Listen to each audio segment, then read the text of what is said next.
In a world where superheroes exist to protect justice and righteousness, our main character, Johnny, is a big fan of those superheroes.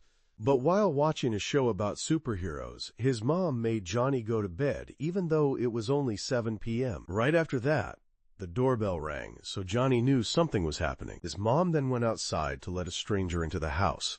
Johnny swore that one day he would leave this place.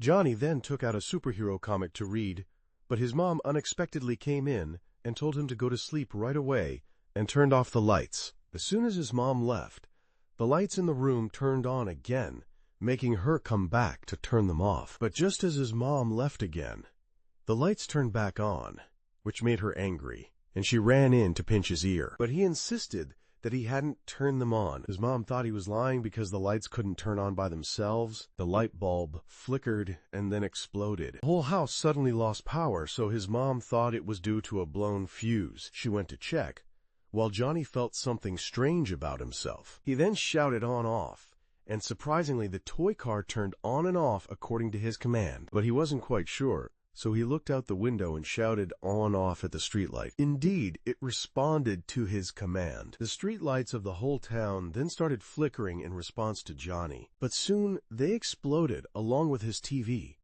Johnny now knew that he really had superpowers. Next morning, on his way to school, Johnny ran into his friend Tom. Tom asked Johnny if he watched the news last night, and he said he didn't, but he realized his powers. Johnny then casually controlled the traffic lights and crossed the street in front of Tom's astonishment. They then arrived at school and noticed the school bully was over there. Tom was afraid of getting into trouble if he saw them, but Johnny just walked past. The bully started making fun of both of them, and Johnny immediately used his powers to make his radio explode. He then made the school bell ring continuously to play a trick. Tom was delighted with Johnny's powers, but he wanted Johnny to keep it down so people wouldn't find out. Tom wanted to know how Johnny got his powers, but Johnny wasn't sure either. He could only feel a current running through him. Tom noticed that Johnny's situation was quite similar to the son of a famous superhero who also unexpectedly awakened his powers in an accident. Indeed, Johnny had awakened his superpowers to become a hero, and Johnny hoped that Tom would become his personal superhero filmmaker in the future. Tom thought that Johnny must have superhero blood in him.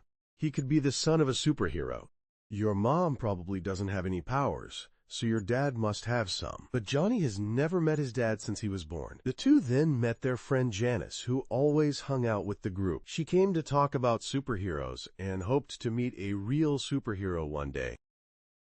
That afternoon, Beck then called her back, so she had to leave first. That afternoon, Johnny and Tom went to the toy store to hang out. Tom ran out of money after playing for a while, so Johnny used his powers to help Tom keep playing. Johnny thought about using his powers to leave this town. Tom thought he might even join the Heroes Association, and Johnny believed that was his mission. Beck and his crew then showed up to tease both of them. Seeing Janice join in made Johnny disappointed, and he went home. When he got home, Johnny saw his mom trying to flirt with the TV repairman. He then asked his mom who his dad was, but she didn't hear him clearly, so he didn't want to ask again. Johnny then went back to his room and designed a costume and logo for himself. The next day when he showed it to Tom, he asked for some adjustments. That afternoon, Tom returned the design to Johnny.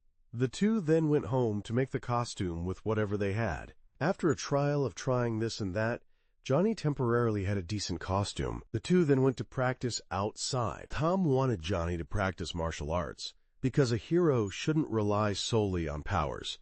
After practicing martial arts, Johnny went with Tom to an abandoned mall to practice using his powers. Johnny lit up the place like never before tonight. Then Johnny was taken to try to use his superpower to fly, and indeed this power allowed Johnny to fly. After practicing enough, the two began to walk around town looking for crime to build their reputation. But the town was extremely peaceful, and there were no criminals at all. Johnny said, "Why hasn't a superhero been here for so long?" So Tom came up with the idea that if they didn't have the chance to show off, they would create one. Not long after, summer was approaching, so Tom knew most people would be at the public pool. so the two would go there to perform in front of everyone on the day of the plan.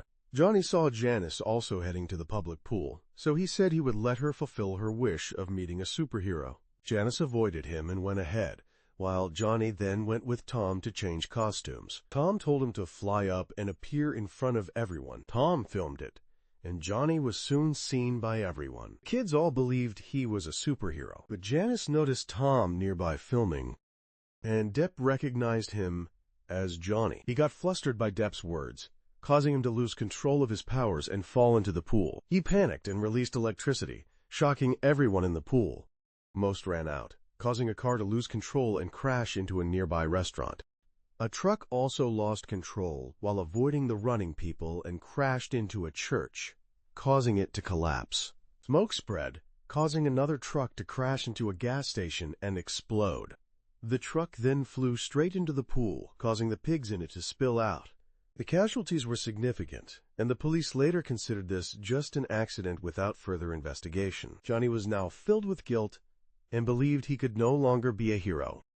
But if he couldn't be a hero, what could he do? Suddenly, his powers made the ATM next to him spit out money, so Johnny knew what he needed to do.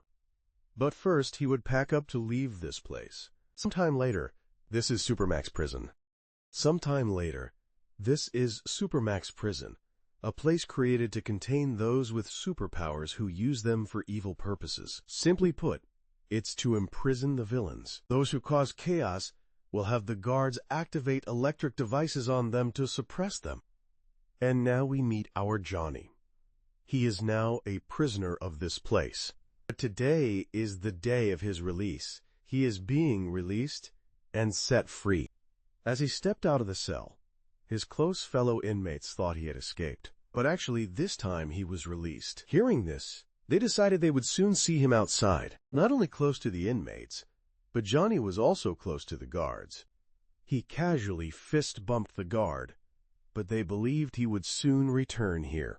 But he would probably disappoint them, as he had no intention of coming back. Johnny was then taken to a room to remove the power-suppressing suit. He was then given new clothes to wear, and he also advised them to change to a new type of suit, as this one wouldn't last long. But the prison was cutting costs, so this was enough to prevent them from using their powers. Johnny had only been imprisoned for 8 months for vandalism and destroying data due to causing electronic interference. The prison warden asked Johnny if he belonged to any network organization. He said he was not involved, so the warden would not assign anyone to supervise him when he got out of prison.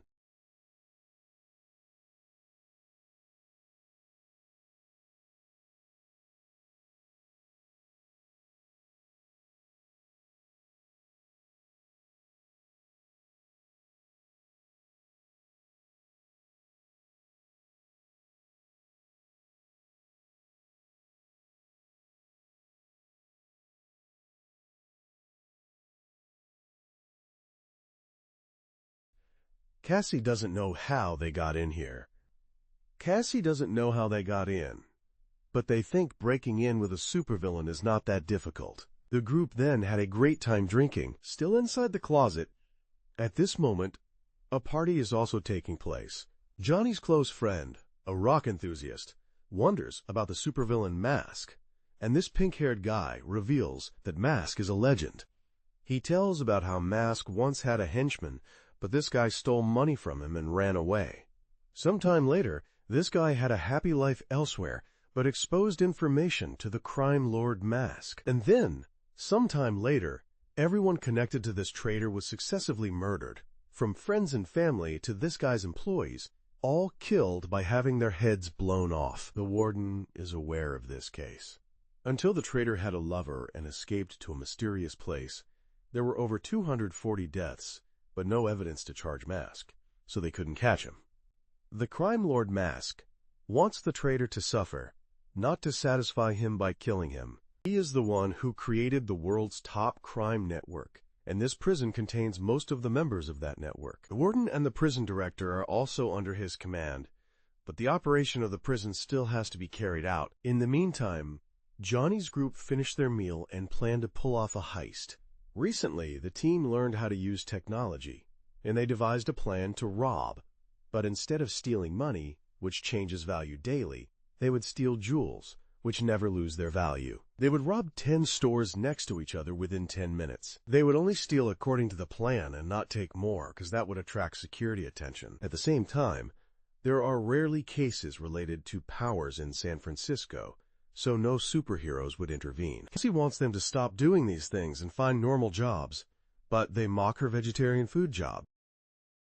She then advises them to head home, since they seem to be drunk, but they insist that they are still sober. However, right after that, they nodded off as if they really were drunk and left. Johnny knows Cassie used her powers, but she just wanted to gently send them home so she could have fun with Johnny. That night, Johnny tried to convince Cassie to help him and the team with the heist tomorrow, but she adamantly refused. Not because she didn't want to help, but because this plan was proposed by the villain network for them. If they succeeded in the heist, they would still have to share a portion with the network under the guise of building solidarity with the network, and she felt this was not worth the risk. Johnny believes that the heist tomorrow would really be fun, but it's not something he should be doing. After being released, Cassie tried to convince Johnny that their powers were much better together, but they needed the right moment to act instead of being reckless in a place like this. Johnny understood and planned to refuse.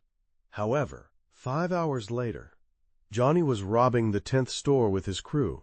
The heist went smoothly, but at the last minute the alarm suddenly went off. Johnny was sure he had disabled them, but when he went outside he realized the alarm was ringing because another group of robbers was pulling off a heist similar to theirs. The group then sped away, and Johnny used his power to control the traffic lights to help them escape more easily. The police then showed up, and one figure seemed completely unfazed by the villains with powers. This person was confident they would catch the villain before the heroes arrived. Immediately after, the police team pursued them, and the group found themselves surrounded. However, Johnny snapped his fingers, causing the police cars to malfunction and breaking their formation. They raced into a tunnel, but at the end of the tunnel was a police team waiting. Here, one person in the team used their power and teleported the whole group through the police line. The group was confident that if they escaped, Cassie would never find out about this, but no, she had watched the news and knew everything. Her customers were complaining about the slow service, but dared not say anything because she looked very scary at that moment. The group then continued to use their teleportation powers to escape, and Johnny asked the team to focus because a small mistake could land them in jail. They hoped no heroes would show up, but soon after, a helicopter appeared overhead. Everyone believed this made Johnny more excited than regretful.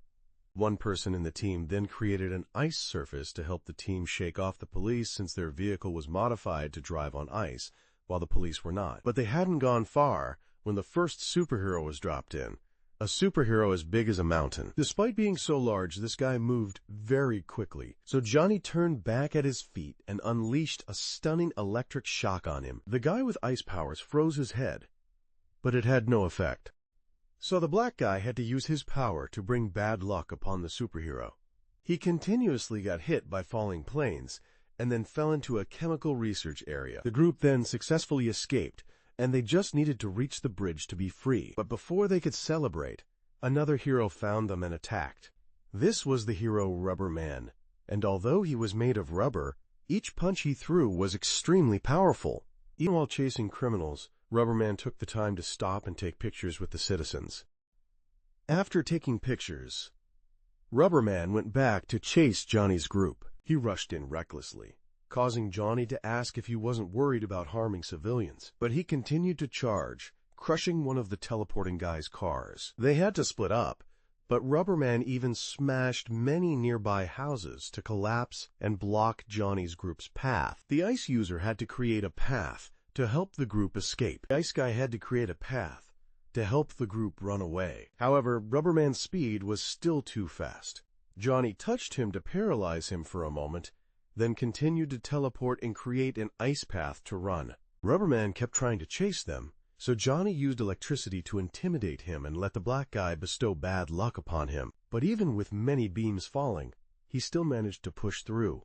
The group was also close to reaching the bridge, so the teleporting guy told the ice user to shoot some ice at him. He then teleported and used ice to block Rubber Man's path, causing him to collide and fall. He apologized, saying he just wanted to show off since he was new. But Johnny ignored him, yanked him, and let the vehicle run over his leg to keep him from moving for a while. The police were now angry because none of the heroes were doing their job. But then this policeman found a promising name. Johnny's group was happily celebrating their escape when suddenly they were teleported a short distance and faced a guy in red at the end of the bridge. This guy was a rising hero named Itorian. He was said to have 200 powers, and each time he used one, it was random. Itorian then used his power and split into 4 people. Johnny's group immediately split up to escape. But with 4 copies now using random powers, Itorian could unleash up to 800 powers, and he was known to never show mercy to criminals. First was the ice user. He tried to hit back at Itorian with ice, but Itorian blocked it and retaliated with fire breath. But that move was just a distraction to help him approach and punch the ice user into the air, then kick him back down to the ground. He then continuously kicked him to death. Next was the bad luck guy. He tried to use his bad luck to curse Itorian, but he emitted a reflective power that caused the bad luck to vanish. A swarm of fish then fell from the sky, and the bad luck guy was swallowed by a shark. Itorian then rushed in and smashed the shark, causing the bad luck guy to die. Johnny and the teleporting guy were about to escape when suddenly Itorian appeared using a similar teleportation power. He kicked the teleporting guy away and continued to teleport to follow up the attack, and finally delivered a finishing blow. He then rushed in, broke Johnny's nose, and Johnny used electricity to make a series of cars shine their lights into his eyes. Johnny intended to run away, but his clones surrounded him. He thought this was unfair. So Itorian recalled his clones and asked how long Johnny had been out of prison. He confessed that it was only 1 day, so he decided to spare him because he knew he had someone important in his life. His friend thought he went to sell salt, but in fact, he was still alive. After that, he flew away, and Cassie drove to pick her up. She only took Johnny, but the other 3 also managed to escape. Everyone knew that Cassie had controlled the mind of the Itorian, so they survived this time. Everyone praised Cassie and thought that if she joined them, they would be unbeatable. But she believed that her control over the Italian was due to luck. Who knows? Later, he might develop the ability to counter her manipulation, making him invincible. She was also not supportive of their foolish and risky plans anymore. However, they still managed to keep some jewelry to recover their investment, so it was still worth it. At this point, the Itorian had returned to headquarters, and everyone thought what he did was noble because the thief had been beaten enough and didn't need to be punished further. However, he himself didn't understand why he acted that way anymore. That night, upon returning, Cassie thought about ending her relationship with Johnny because he kept acting foolishly and deceiving her. She believed that petty criminals like Johnny would spend their whole lives in prison, while bigger players would pull off a major job and then disappear, living comfortably for the rest of their lives with the money earned. She would only accept jobs like that. She didn't need small and risky jobs like this one. Having studied economics, she knew what to do to invest the money from the heist, but Johnny wondered when a big job would come his way. That was something Cassie could handle. Johnny just needed to be ready. Then asked Johnny if he knew about Hit. Hit was once a notorious criminal and a living legend. He had robbed many places using his fire-controlling ability. However, despite pulling off many big jobs, he had never killed anyone in his career. Then one day, he retired and disappeared from the world. No one knew where he went or if he was dead. They only knew that when someone mentioned him, he would return to make the whole world remember him. And that Hit was Cassie's mentor. He had taught her the necessary things to survive in this field. She mentioned that Hit was assembling a team to participate in a big job to recover a stolen item. The client's fee would be $50 million. The reward would be shared equally among the team. Although she didn't know how many people were on the team, she knew there was still one spot left for Johnny. He was very excited about this job because it allowed him to work with Cassie. The next morning, both of them went to Chicago, and Cassie took Johnny to meet the legendary Hit, who was now just an old man. They then met the members of the heist team. First, there's a guy who works as a delivery man. He pretended to deliver water to this lady to sneak the keys out of her bag. Then, from the keys, he planned to steal this supercar, but before he could finalize it, the boss called, and a hero showed up right after. Later, they met two brothers in this casino. Both were playing when a scuffle broke out, and they started picking up knives to fight. The older brother lost 4 fingers, while the younger brother got beaten up badly. But both were later called by the boss, so they had to stop and gather the rest. Next is a homeless young man, sleeping in this park.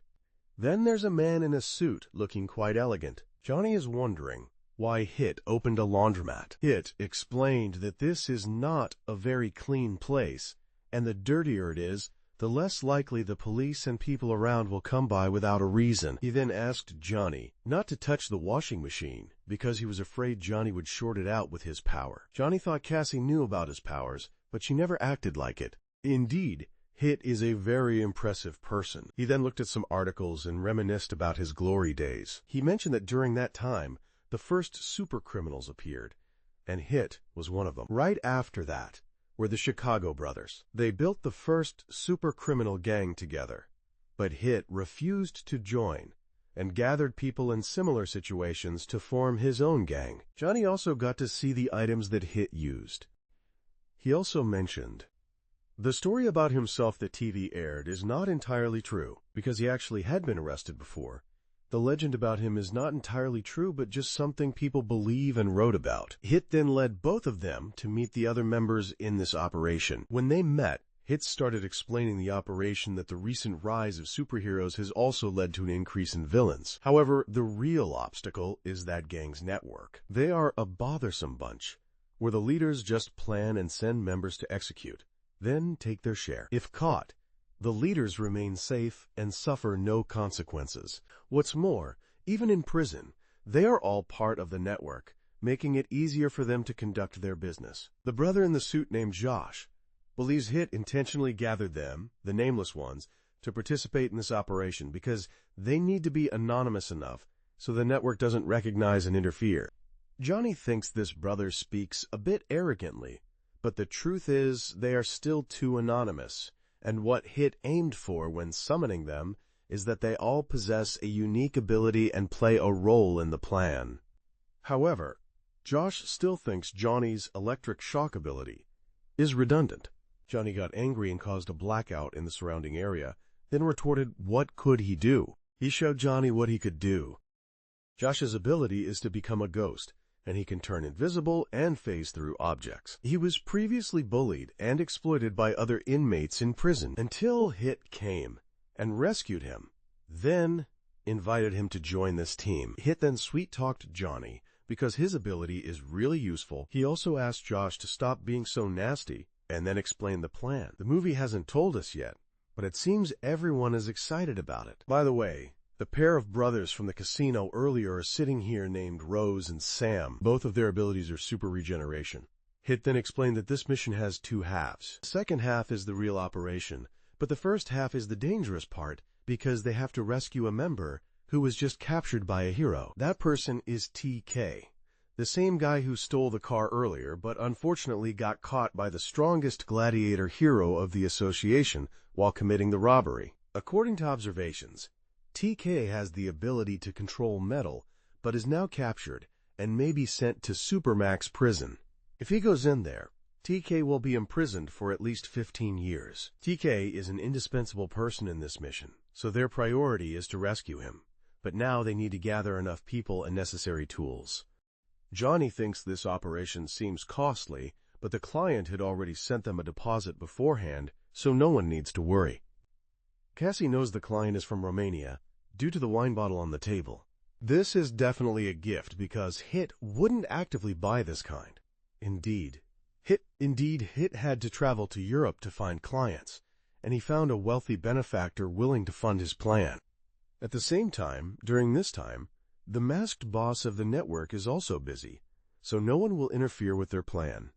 Now they will start to rescue TK, and afterward, he will finish explaining to everyone once they have rescued TK. If this operation goes smoothly, they will become millionaires. The operation will make front-page news. Johnny hopes that the article won't be about them getting caught like the articles Hit has posted here. Meanwhile, TK is being mocked by the police because he must be really unlucky to be caught by the gladiator hero, considered the strongest in the association, while executing the robbery.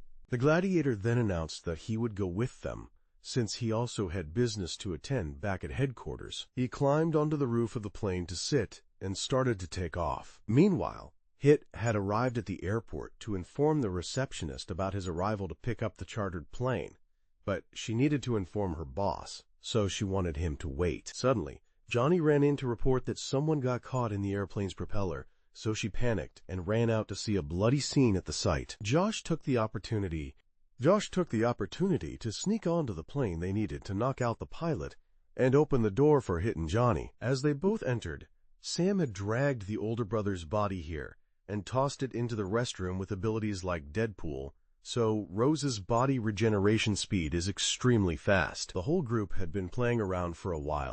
As Hit started the plane and took off, he handed Johnny the plane's circuit diagram for him to study.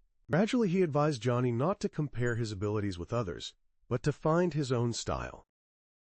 At that moment, the singer was lying on the beach and determining where the two sides would meet on the flight path. Not long after, Hit's team flew above the military plane transporting TK to the prison. Johnny quickly disabled the plane's communications, and soon after, the two brothers Hoi Fook jumped down. Sam missed his jump and got caught by the propeller, resulting in him being torn apart and falling. Meanwhile, Rose had just jumped down when he was punched in the face by a gladiator, but he managed to hold on to the plane's body. He reported to Josh that it was safe for him to jump down now. Josh then put on his flight suit and jumped down, using his abilities to infiltrate the plane's cabin. The gladiator then climbed back up and punched him, but he managed to throw a rope onto the plane to climb back up. He then continuously dodged a series of punches from the gladiator, but he was unharmed, causing the gladiator to admit that he hated this ability the most. At this point, Josh was almost invincible against the soldiers inside. They couldn't shoot him, but he could shoot them. He then took down all the soldiers and looked up to ask the pilot if they had any weapons. They all shook their heads in fear, thinking the gladiator had been defeated, but it seemed he was still fighting over there, so they intended to fly quickly to the prison. But Johnny prevented the plane from speeding up, leaving the pilot helpless. The problem was that Johnny couldn't hold out much longer, so Josh needed to unlock TK quickly. But the plane was about to enter a stormy cloud area, so Ross tried to resist the gladiator, but he knocked Ross's rope away. So he cut his own leg to spray blood and blind the gladiator, allowing him to rush back and retrieve the rope. The gladiator held onto Ross's hand and pulled it back, breaking his hand to prevent him from resisting. But he didn't expect Ross's recovery speed to be that fast. Rode then jumped off the plane, taking the gladiator with him. As the two struggled in the air, the gladiator lost consciousness due to the pressure of falling straight into the water. He found himself in an underwater kingdom and was rescued by fish and mermaids. He followed them. Meanwhile, the two Hoipuk brothers were pulled up from the water by Cassie. She also manipulated the gladiator's mind so that he couldn't fight. At this moment, Josh was under pressure as they were about to enter the storm clouds, and the soldiers refused to deactivate TK. Hit told Josh to prepare to execute Plan C. That was for him to crash their plane straight into the military plane. Johnny had to try to make both planes fall together to prevent them from colliding with each other. George then had to tell the soldiers that if they didn't give the code to TK to keep the plane, they would all die. But Josh confidently believed he would survive because he was a ghost, so now the soldiers' only hope of survival relied on TK. TK was then released and kept the plane just in time. The group soon succeeded in returning. They had temporarily completed the first part of the mission, and now it was time for part 2. However, Hit still wanted to ask if they were all ready to participate, even if it meant they accepted the risks in the plan's loopholes and had to improvise like they just did. But Cassie felt that if the plan made her feel like there was a real loophole, she would immediately refuse, even if the others agreed. But first, they still wanted to know what the objective of Part 2 was. Hit informed them that they were being watched. The two reborn brothers thought he wanted to target this bar, but Cassie realized and told him He was out of his mind. Johnny looked at Cassie and realized Hit wanted them to break into the Hero Association's base. The group then chose to give up and wanted to leave. Hit explained that there was a reason he chose this risky plan. He informed them about Brainwave, a superhero with the ability to read people's minds within a certain radius. If Brainwave was at the association, their plan would be exposed. However, Brainwave was currently in Beijing, on the other side of the world, so he wouldn't be here to discover their plan. In the meantime, the last member of the team was still hanging out outside and hadn't arrived for the meeting. Johnny and TK were outside chatting. The two had actually known each other since they were in prison. Back then, a new criminal entered the prison but was caught and sent here. This guy was so arrogant that a guard had to kill him in self-defense. But Johnny then called that guard a murderer, which made the whole prison applaud. Johnny still thought TK was quite lucky to have avoided going back to prison. The two then returned inside to find that both reborn brothers had accepted to join Hit's plan. Hearing the reward was $50 million, TK joined as well. They then asked about what the group needed to take, and Hit said they needed to get a hat from a Count. This Count was once the most powerful supervillain of all time, with immense psychic power. However, half of his power came from the hat, and at one time, the heroes had ambushed the Count, causing him to lose the hat and flee to Europe. The hat was then displayed in the Hero Association. Josh agreed to participate, but would not touch the hat because it was rumored that anyone who touched that hat other than the Count would go insane. But Cassie was still hesitant because the association still had many stronger beings than Brainwave, and even the Count couldn't surpass them. And there were also many tourists there. The last member was now walking in the rain, but the sun was shining only on him, keeping him dry. Johnny then heard that the boss Max was about to retire, and the network wouldn't be able to compete with their reputation. If successful, Johnny would join, while Cassie would only participate if she knew the identity of the last member. Otherwise, she would still refuse. Hit called the last member Forrest. Cassie and he were now outside and apologized for being late. He would listen to the details of the plan later, but his decision was still to join. Cassie was surprised because Forrest could control the weather, so she decided to join this job too. In the meantime, Boss Max had arrived at Supermax prison, a trip he took to attend a party held here to announce that he would retire from the villain world starting tomorrow and recount his cruel past. Then he declared that he would hand over the network to his subordinates and announced that the network would continue to operate as usual. Whichever side plans for a member will receive 30% of the revenue. This is to ensure everyone is treated equally and no one is left behind. He then left and asked the prison to investigate who stopped clapping first and report back to him. He then took a gun and fired 3 shots into the prison before leaving. We then learned more about Cassie's past. She had long been involved with thugs to make money, as they wanted to hire her powers to deal with the people they needed. However, anyone who hired her only dared to do so once, for fear that she would use her powers against them. That's why she was mostly always shunned. When looking for new business opportunities, clients were also concerned about rumors that she crippled her partners with her powers, so fewer and fewer people hired her. Here, she met Hit. He suggested that she should set rules for her powers about who to use them on, and vice versa. She thought Hit was an old man trying to teach her a lesson, so she angrily walked away. Hit later found her in an alley and told her he had a job for her that only she could do. Back to the present, Johnny and Cassie had now used fake names to book a hotel and stay overnight. Cassie decided to take Johnny's last name with her fake name to show that they were a couple on their honeymoon. When they returned to the room, Johnny was pleased with what Cassie had done, but he felt that tomorrow, her being his wife, would become a reality. Because once they finished this job, they would hold a wedding, so now they would celebrate early. When Cassie believed they wouldn't have to go to Supermax prison, they happily enjoyed the moment until Hit unexpectedly called to remind them to get enough sleep for tomorrow so they wouldn't be tired. But Johnny just hung up. Josh at this time couldn't sleep, so he got up to read a book. The two brothers are recovering and are still wandering around the hotel, trying not to let the camera see their abilities. TK and Foricus have just gotten off the ship and arrived at the hotel. The next morning, the team split into two groups. One group disguised themselves as a food truck, but quietly hacked into the Hero Association's headquarters system. Josh told Cassie that if he got killed, she should help him have a pleasant illusion.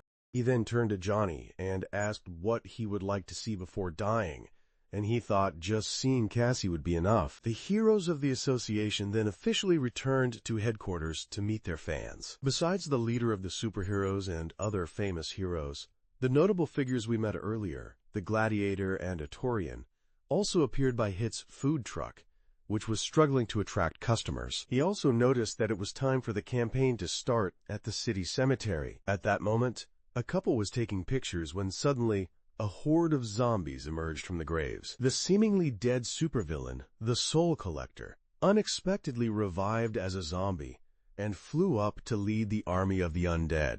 When hearing reports about the zombies, they didn't believe it until they witnessed it with their own eyes. The news was covering the heroes when they suddenly had to shift their attention to the zombies spilling into the city. The heroes had to quickly leave to protect the city, and that was when Hit's group moved in. Johnny would go ahead to disable the security system. Hit would try to fake the security footage so it looked like they had never been there. The singers would manipulate the minds of the visitors so they wouldn't recognize them. Then the whole group would proceed to take the loot and escape as quickly as possible because their time was limited. The zombies were actually controlled by TK. He just needed to create as much chaos as possible. Foricus was also there to assist and called in some clouds to make it look more real. The heroes had arrived, and now the work of both sides was really beginning. Meanwhile, Hit's group moved into the storage room for the villain's treasures. Everyone was excited about the famous treasures here, but Cassie wanted them to focus on finding things quickly because she couldn't hold on any longer. Johnny told her not to worry because he wouldn't mess things up like he did when they stole from a base of the Peace Group. At that time, Johnny was stealing something but needed to use the restroom, so he went in and got spotted by a guy. The singer had to use her powers to make him think he was experiencing an illusion without him realizing it. Both Johnny and the singer were quite surprised by her abilities, and he wasn't scared of it like everyone else. Instead, he thought it was really cool. From then on, the two of them started to fall in love.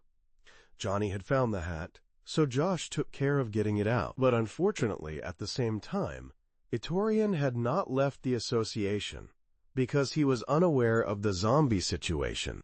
Right now, he has the ability to eavesdrop and overheard the Hit group's plan. So he has started to act. He arrived at the scene and saw the hat moving. He knew he was experiencing hallucinations, but his ears were not mistaken, so he launched an attack that destroyed the hat. However, they didn't need to worry too much because Itorian had informed them that the items here were just for display, and the real ones were hidden by the Hero Association in a vault underground. Taking advantage of Itorian not noticing, since Cassie's ability was still active, Josh quickly went down to the basement to get the items, but Itorian sensed a presence in his mind and swung his hand, throwing Cassie away, revealing their group. Atorian felt that Johnny was very familiar, even though he claimed they had never met. Atorian then realized that Cassie was the one who always manipulated his mind, so he intended to deal with her first. Johnny rushed out to protect his girlfriend, and fortunately, when Atorian activated his power, it was to shoot out water. Hit and Johnny quickly took Cassie and ran away. Everyone knew they had to buy time for Josh to finish his work. Atorian then activated the laser phase and began to shoot wildly around, disregarding any innocent bystanders who might get caught.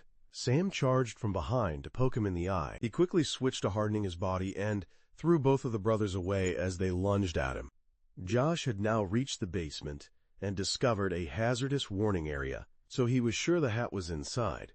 But as soon as he stepped in, the alarm was triggered. Meanwhile, the heroes had left and were trying to clean up the zombies. Most of the heroes handled them with superior strength, but one person used the ability to transform objects, turning the zombies' belongings into metal and holding them down on the ground. The leader of the heroes realized that the zombies were being controlled by someone, and they all believed that person was the summoner. Up there, TK had the summoner fly high to lure the leader to follow. TK knew that the summoner had been thrown into Supermax prison by that old leader, so this was considered revenge on behalf of the summoner. When Forecast was about to do something, The gladiator approached and asked both of them to leave this dangerous area. TK dodged his face because the gladiator felt something familiar about TK.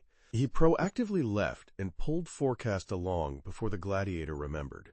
Josh discovered that Johnny had dragged Torian here, but fortunately, he had also found Count Hit's hat. He told him to put it on and read the incantation, but he was afraid it was cursed and didn't know what the incantation was. Fortunately, the incantation was written down here, and everyone could only rely on Josh. He accepted to wear the hat and read the incantation. The hat would grant one wish, and Hit told Josh to wish for everyone to get out of there. Hit gave Josh the location, and he immediately teleported everyone away.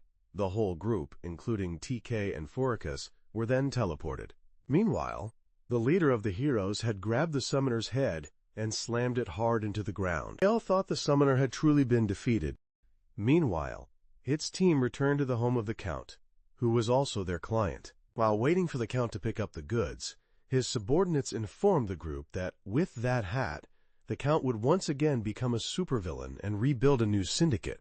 Hit mentioned that the syndicate used to be a hideout for them back then. The singer already knew and asked to go take a shower first. Meanwhile, Hit began to tell the story of how the syndicate was founded by him, the Count, and the boss Mask to go rob together. The rise of superheroes forced him and the group to temporarily retreat to Europe. They had built their own syndicate together, but gradually, the constant infighting and backstabbing among all members led to its collapse. Max left both of them, and Max left both of them, causing the syndicate to collapse as well. Then Max built his own network. Although the network was very similar to the syndicate, the truth proved that the network could exist for a long time, something the syndicate could not achieve. Right after that, there was a knock at the door. Everyone thought it was the pizza delivery, but it was actually a Torian. He used his powers to render the whole team completely immobile, and shortly after, the boss Mask entered. Torian now revealed that he was also part of the network and would not let anyone ruin what Mask had built. He was lucky to remember the name Josh mentioned for teleportation and knew where that location was, so he quickly chased after them. He didn't expect this hat to be so effective. Matt thought what they were doing was trying to weaken his network. He should have dealt with them thoroughly and made them live in hell like he did with the traitorous subordinate, but since he was about to retire, he wasn't interested, so he would just take all of their $50 million from this job as a punishment. Shortly after, Max blew the head off the Count's butler, now waking up and jumping down to pay the Hit team. He was surprised to find Max behind him. Max, who hated surprises, blew off the Count's head and just took the money. Torian gained more fame when he retrieved the hat back for the Hero Association. Meanwhile, Hit's team was almost disheartened and started to argue due to the failed mission. Josh decided to leave and thanked Hit for giving him hope about seeing the $50 million. Sam threw an axe at Josh to tease him. Josh threw it back, causing the two brothers to approach to confront him. Everyone turned to confront each other, making Cassie sulk and walk away. The forecast also had to create clouds and rain to calm everyone down. They then had to listen to the contempt from the Italian on television, which made them even angrier. Everyone then sat back down, finished their drinks, and left one by one. Only Johnny stayed with Hit. The bar owner believed that Hit had never really pulled off a big job in his life, and that anyone involved with him only faced failure. Before Johnny left, the owner wanted him to clean up the mess that the group had caused, and pay for Hit's drinks as well. The next day, Johnny returned to San Francisco with Cassie. She was disappointed and cried because things didn't go as she wanted. Johnny saw a church nearby, so he took her there to officially propose to her. Although he didn't have a ring, he still used his powers to create an electric ring to give to Cassie. That evening, Johnny officially shaved his beard when suddenly someone knocked on the door. When he opened it, he didn't see anyone, but then he was immediately taken away. It turned out his 3 friends had come to throw a bachelor party for Johnny. The 4 of them went to a bar, but were soon kicked out for running out of money. So Johnny showed them his trick for withdrawing money from an ATM, something he used to do as a kid. The group then urged Johnny to withdraw money from the ATMs around San Francisco. He was worried because the ATMs all had cameras, but his friend who could teleport quickly took care of this. They convinced Johnny that he needed money for the wedding and to take care of life after marriage, since many marriages had failed just because of money. The group then roamed around San Francisco and started taking money from the ATMs along the way. But after a while, Johnny wanted to get a gift for Cassie, so he led everyone into a bookstore. Johnny wanted to grab some economics textbooks for Cassie, but soon after, the police started to intervene. Johnny and the group quickly ran away and moved down to the subway station. The four of them made it onto the train, but Itorian seemed very eager to follow the group and appeared once again. He used powers similar to Josh's to get inside the train and confronted Johnny's group. He made the train stop and left his friends behind to run away, but as he reached the station door, he was unfortunate enough to be caught by a gladiator. Johnny was taken back to Supermax and met familiar faces again. He tried to ask to make a phone call but was unsuccessful. While Cassie was waiting at the wedding, she noticed Johnny wasn't showing up. His three friends were also absent, so she realized Johnny was up to his old tricks again. She left the wedding and then burned her dress. 5 years passed, and Hit was now at a casino, deciding to be greedy and go all in to turn his current money into $1 million. But the new boss of the network discovered Hit, and then caught his associate. The boss learned that Hit's new associate is someone who can see 30 seconds into the future. He asked the associate what would happen in 30 seconds, and the associate already knew his own fate. His Giga box was then replaced with his brain. The boss then demanded Hit to get him $100 million, or else his life would be in danger. Meanwhile, we learn that Itorian has now lost his reputation after a video of him slaughtering innocent people during a fight with Hit's group was leaked. The gladiator also suffered backlash because he was the closest to Itorian. Johnny has now shown up to find Cassie. She is very angry with Johnny and no longer wants anything to do with him. And she has also lied about having an economics degree. Therefore, she now has to work in a coffee shop like this. She has put up with enough from Johnny and firmly wants him to leave. Unexpectedly, Hit came here to seek help from both of them. Johnny and Cassie took Hit home and let him rest. Both do not understand how reckless Hit is to choose to go out in the boss's gambling den. Cassie thinks they should take Hit abroad to hide. However, Johnny wants to use his contacts in prison to help Hit earn $100 million. But Cassie didn't want to listen and asked Johnny to leave her house. Johnny then took Hit to meet Josh. To ask Josh for help.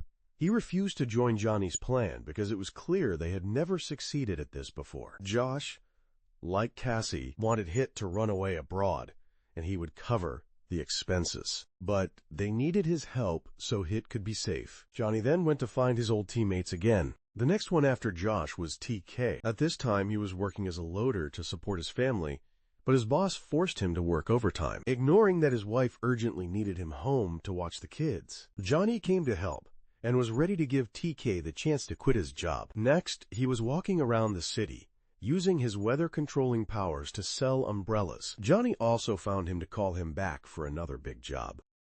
Johnny and Hit finally went to find the two recovering brothers. They were at an underground arena fighting against others with superpowers. Meanwhile, Cassie had gone to find someone to make a fake passport for Hit. The girl making the passport asked if Cassie knew her reputation. Obviously not, because she was completely unknown in the criminal world. She was very bitter because she had never achieved anything of her own in her life. She then arranged a schedule to make the passport and left. However, deep down she still hated having to live such an ordinary life. Not long after, Johnny and the whole team were officially gathered again. When Cassie returned, she could only accept it and swore she would beat Johnny if his plan failed this time. Johnny then went to a restaurant to meet someone. His team just had to stay nearby to take pictures, because the person he was meeting was a gladiator fighter. He had uncovered the secret that the fighter was gay and had publicly married, but he was cheating using a dating app. The gladiator wanted to fight Johnny, but Johnny reminded him that his men had ambushed him around here and were ready to ruin his entire reputation. He then said straight out that he needed the gladiators' help in a robbery. But this robbery would mean a lot to him, because the target was the casino of a big shot. That person was none other than the Mask boss. He wanted to rob there partly to get revenge on Itorian, who was colluding with Mask. And since the gladiator was also interested in Itorian, he agreed to listen to Johnny's plan. Josh was about to leave because this job was no less crazy than the last one. But Cassie still believes this case is doable. Johnny thinks Itorian has tarnished the image of a superhero and is now working for the former boss Mask, so they need to teach him a lesson. If the gladiator joins, Johnny will also share the cut with him, and they can use that money for charity if he wants. The gladiator had no choice but to accept the deal and follow Johnny's plan. A few days later, the whole team boarded a plane to Mars's Island. Johnny, Cassie, and Josh took the plane. Sam and Rose hid in a suitcase to avoid paying for tickets. Hit, Forrest, Cass, and TK took the ferry, but wouldn't enter the port. They would fly straight to the shore, while dark clouds covered them, so no one could see them. Finally, the new member, the gladiator. He came from the mainland. Before starting the mission, the group stayed to relax in the hot springs. The two siblings, after recovering, wanted to make peace with the gladiator over their previous fight. But he didn't care, because he only joined this to beat up Itorian. They then asked about Johnny's plan. First, he wants to enter and meet Max through the front door. The next morning, Cassie and Rose disguised themselves to enter the casino. Max seemed to have noticed something. Cassie and Rose went inside and were greeted by an old manager. They said they came to meet Max to pitch a product. So the two were led to meet Max and started pitching the time machine product. Even though it was a lie, Mask patiently listened. After hearing them out, he took both on a tour of the art pieces he had collected to talk about their abstract values. When Cassie answered correctly what Max wanted, he believed that he was now very satisfied. So he no longer needed the investment for the time machine. Meanwhile, the others were enjoying themselves a bit at Max's casino. When TK was about to use his power, Josh stopped him and reminded him that there were power sensors here. So if they cheat, they'll get caught right away. Max then also went outside to meet clients. That night, the group gathered to discuss their plan. After obtaining the necessary information, Kashi was able to use her power to extract information from the manager and learn that the money was hidden in a four-sided suitcase in the basement. The access to that place was equipped with power sensors. However, this type has been upgraded when it can disable their powers, like the suits in the Supermax prison. To disable these sensors, they will need to deactivate the system using a remote control at Max's mansion. TK asked why they didn't use Josh's power to go through the ground and avoid the sensors. Josh believed that the entire island was a solid block of stone with no gaps, so inside the rock would be very dark. If he got lost in there, he would definitely have no way out. Surprising, the gladiator's plan was so uncertain, Johnny immediately said outright that he knew the sensor system wasn't comprehensive because it needed regular updates to register, so it would need to be restarted. During the restart, the sensors would use a backup mechanism. If this mechanism is destroyed, they will have 10 minutes to use their powers without being detected. Cassie knew where these backup systems were located, so the gladiator had a certain answer for himself. They then threw a feast before executing the plan. Johnny created outfits for the whole group and showed everyone, but the gladiator refused to wear those ridiculous outfits. Guys were happily drinking while Cassie sat contemplatively on the beach.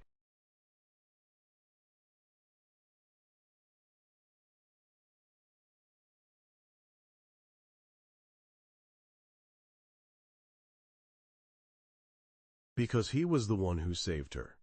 Johnny admitted that he had made many mistakes in his life, but the biggest mistake was losing Cassie. He prepared a message for Cassie in the sky. It was an apology.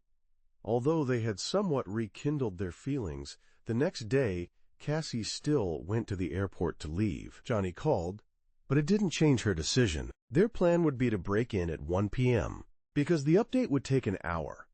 Right after that, they would split into two groups. One group would break into the facility in the gorge and destroy the backup data on the private server. The other group would break straight into the security room to disrupt the system.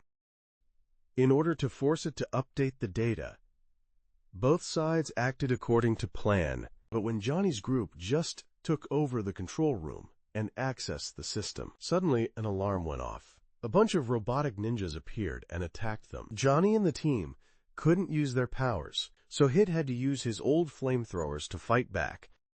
On Josh's side, the two recovering brothers stood in front to block the guns for the gladiator, and Josh moved inside. But right after that, they faced a lock that Josh couldn't break. He recklessly used his power to open the door from the inside. Ninjas appeared and caused the ninjas to appear. The two recovering brothers had their powers neutralized, so they had no choice but to take the hits and try not to die before Johnny could disable these sensors. Josh quickly took the chip from Road and plugged it into the private server, and now it was Johnny's turn. Johnny and the group had been cornered in the system room, and Johnny quickly uploaded the virus to it. And indeed, the backup system failed to activate. So now they could use their powers freely. The two recovering brothers were back and ready to wipe out the ninjas in their way. But in the meantime, Cassie was unable to leave. Due to an unexpected flight delay, she ran into Atorian. He believed that he would never forget her presence.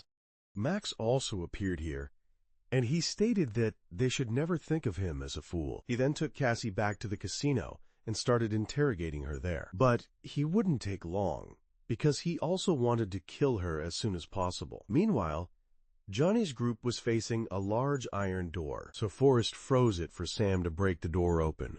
They all then jumped down a deep hole, and TK helped the whole group land safely. Josh then checked how many guards were ahead, and then let Ross break the wall for the group to get through and deal with the guards. Their job was to get through a hallway with extremely sharp and fast-moving saw blades. The two recovering brothers would handle this. They kept running straight down the hallway and continuously got cut into pieces. Then they would recover to keep running. After nearly 5 minutes, both reached the end to hit the switch and turn off the saw. The final part would be the door melted by Hit's gun. He was moved because they still gave him a chance to show. They then retrieved the 4-dimensional suitcase, and indeed, inside was a treasure trove. After taking a picture, the whole group set off to go home. The singer had been injected with drugs. To be honest, although she was still strong-willed, this drug had really dulled the singer's wits and made her reveal the group's purpose was to rob money from Max. He told the manager to check the system, and the sensors and everything had been turned off. Max's money suitcase had been stolen, so he told Itorian to go stop the group, then block the group's way. But Johnny remained calm and provoked Max, believing that the gladiator was behind them, so there was nothing to worry about. But Max managed to reactivate the power neutralization system, and the gladiator ignored the entire group being hit without interfering. While Max was about to deal with Cassie, suddenly she could also use her powers and pushed back against his abilities. Her eyes began to bleed, but Max still chose to use all his strength to confront her psychic abilities. Johnny's group was currently being beaten up. Then the gladiator officially took action. He blocked Itorian's attack and showed him that he was indeed AI. Itorian was shocked to encounter the gladiator here. He tried to negotiate with the gladiator, but the result was just a punch that sent him flying away. He tried to retaliate, but the gladiator easily blocked all of his attacks and broke one of his arms. The gladiator then gave him a beating, and all the AIs thought Itorian was dead. But the gladiator just punched him to cause a brain injury so he could no longer use his powers. The whole group then returned.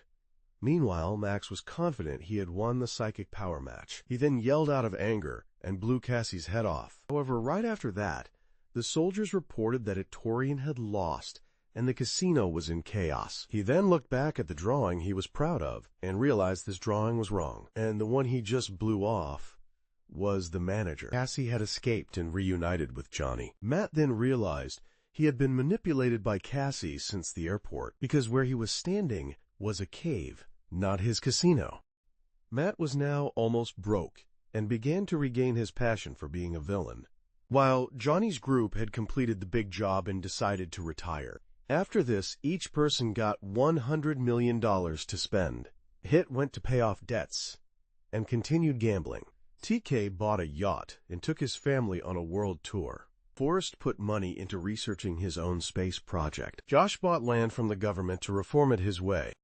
Ross really was a genius and was focusing on researching the time machine because what he pitched to Max wasn't a scam. It had a clear theory behind it. Sam was still into girls and drinking. The gladiator confessed what he had done to his partner and was forgiven. At the same time, he kept his status as the strongest hero in the world and was loved by the public. Tom was working at a newsroom when suddenly Johnny sent him a birthday card, along with a photo of him and the teammates from the recent big mission. Johnny had successfully pinned the blame on his subordinate. Max handed over power. Earlier, he angrily came and blew off their heads because he thought they were guilty of cornering Hit and forcing him to rob all of Max's accumulated assets. Now he thinks maybe he should go back to being a villain instead of retiring. Hit was still spending money on partying. Johnny, at this moment, officially proposed to Cassie again. This time, he actually had a ring. The story about the supervillain ends here.